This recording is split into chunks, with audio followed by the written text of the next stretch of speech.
हम लोग weekly charts में देखेंगे कि ऐसा कौन सा स्टॉक्स है जिसका जो है मार्केट्स अभी कंटिन्यू अप ट्रेंड में है। कैसे? मान लीजिए कि दो पॉइंट्स हो सकते हैं। एक तो मान लीजिए कि मार्केट्स ऑलरेडी जो है इस तरह से, अब आपको वीकली चार्ट्स में ऑलरेडी वो अप ट्रेंड में हो। पहला तो ये कि मतलब बहुत लंबे टाइम से अप ट्रेंड में हो, और दूसरा ये हो सकता है मार्केट्स में कि मान लीजिए कि कोई स्टॉक्स जो है इस तरह से ऊपर चढ़ा हुआ है और यहाँ पे रिट्रेसमेंट किया, उसके बाद फिर ब्रेकआउट पॉइंट पे है। या तो ये हो सकता है कि ब्रेकआउट पॉइंट वाले स्टॉक होगा तो हम लोग इसको उठा लेंगे, या फिर ये हो सकता है कि मार्केट रिट्रेसमेंट करके ऑलरेडी ब्रेकआउट कर रखा है और कंटिन्यू मार्केट चढ़ रहा है। तो ये मतलब ये दोनों में से कोई भी फॉर्मेट्स यहाँ पे हो सकते हैं। हो सकता है कि मार्केट ब्रेकआउट कर रहा हो, मतलब कर चुका हो, और वो कंटिन्यू चल रहा हो, तो फिर हम लोग ऐसे स्टॉक का चयन कर लेंगे। ठीक है, ऐसे स्टॉक हम लोग क्या करेंगे, सेलेक्ट करेंगे और फिर इस स्टॉक को हम लोग यहाँ पे लगा करके इसमें ट्रेड करने की कोशिश करेंगे। कैसे ट्रेड करेंगे वो मैं आपको दिखाता हूँ। फिर हम लोग क्या करेंगे, डेली चार्ट लगा लेंगे, और डेली चार्ट्स पे हम लोगों को क्या होगा, एंट्री का जो है यहाँ पे व्यू होगा। यानी कि हम लोग जब एंट्री करेंगे तो हम लोगों का जो यहाँ पे टाइम फ्रेम रहने वाला है वो है डेली, और स्टॉप लॉस जो हम लोग लगा करके चलेंगे वो हम लोग स्टॉप लॉस लगा करके चलेंगे।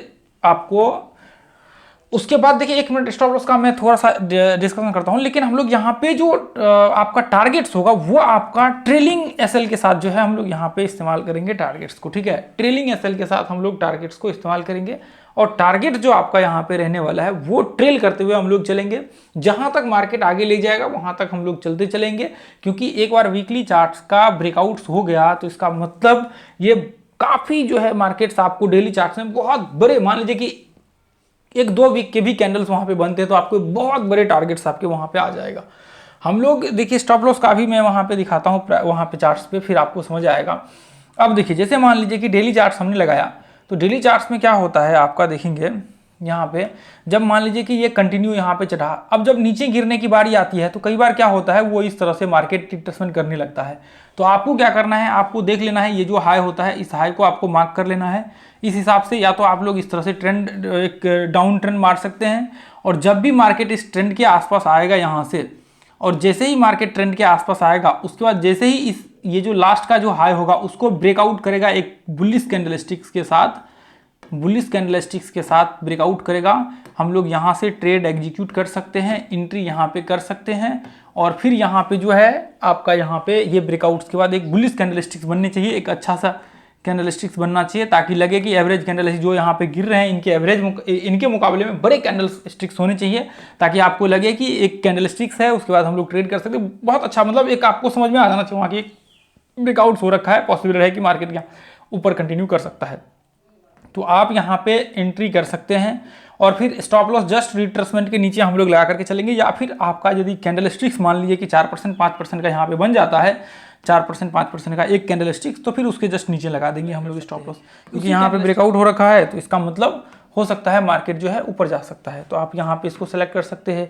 उसके बाद फिर जो है इस तरह से आप जो है मतलब कुछ स्टॉक्स का सिलेक्शन यहाँ पे कर लीजिए, फिर उस हिसाब से हम लोग जो है यहाँ पे कंटिन्यू करेंगे। ठीक है, तो मैं यहाँ पे एक बार डेली चार्ट्स लगा देता हूँ। अब देखिए, आपने जैसे ही ये अभी जो है डेली चार्ट्स लगाया, आप देख लीजिए एक बार नीचे जो आपका ब्रेकआउट पॉइंट्स था, नीचे से देख लीजिए एक बार कौन से पॉइंट से ब्रेकआउट हो रखा है। तो यहाँ से जो है मार्केट से एक बार देखिए, यहाँ से जो है मार्केट ब्रेकआउट हुआ है।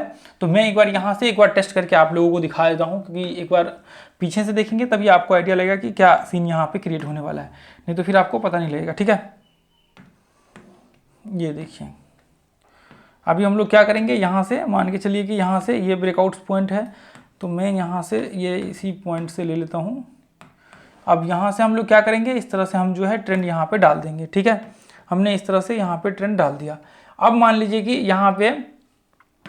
कि यहाँ से टेस्ट करके उसके बाद वापस ब्रेकआउट हुआ, यहाँ पे है, तो ऐसी कंडीशंस में फिर क्या करना है, आप ध्यान से देखिए, ऐसे कंडीशन में फिर क्या करना है, ये देखिए यहाँ पे इस तरह से मार्केट कंटिन्यू कर रहा है। वापस मार्केट रिट्रेसमेंट करने के लिए रिट्रेसमेंट लेवल भी आप निकाल सकते हैं, आपको दिक्कत नहीं होगी। रिट्रेसमेंट लेवल कहाँ से, ये लो से लेकर के ये हाई तक आप फिबोनाची डाल दीजिए, फिर आपको पता लग जाएगा रिट्रेसमेंट लेवल। ठीक है, अब यहाँ पे जैसे ही मार्केट यहाँ पे रिट्रेसमेंट किया, उसका जैसे ही ब्रेकआउट हुआ, आप देख लीजिए हाई एक, उसके बाद फिर उस हिसाब से जो है यहाँ पे व्यू क्रिएट कर सकते हैं। अब मान लीजिए कि अब मान लीजिए कि यहाँ पे आपको लग रहा है कि ब्रेकआउट हो रखा है तो ठीक है, नहीं तो फिर आप जो है मान लीजिए इसके आसपास ब्रेकआउट्स होने दीजिए। यदि यहाँ पे बहुत ही छोटा सा है, आपको पता नहीं चल रहा है कि हो सकता है या फिर नहीं हो सकता है, तो आप एक कैंडल इसके ऊपर, एक बुलिश कैंडल इसके ऊपर ब्रेकआउट होने दीजिए। हालांकि यहाँ पे ही हम लोग एंट्री कर सकते हैं, लेकिन यहाँ पे एक बहुत ही छोटा सा कैंडल पिन बना हुआ है, तो यहाँ पे एक कन्फ्यूजन सा क्रिएट है।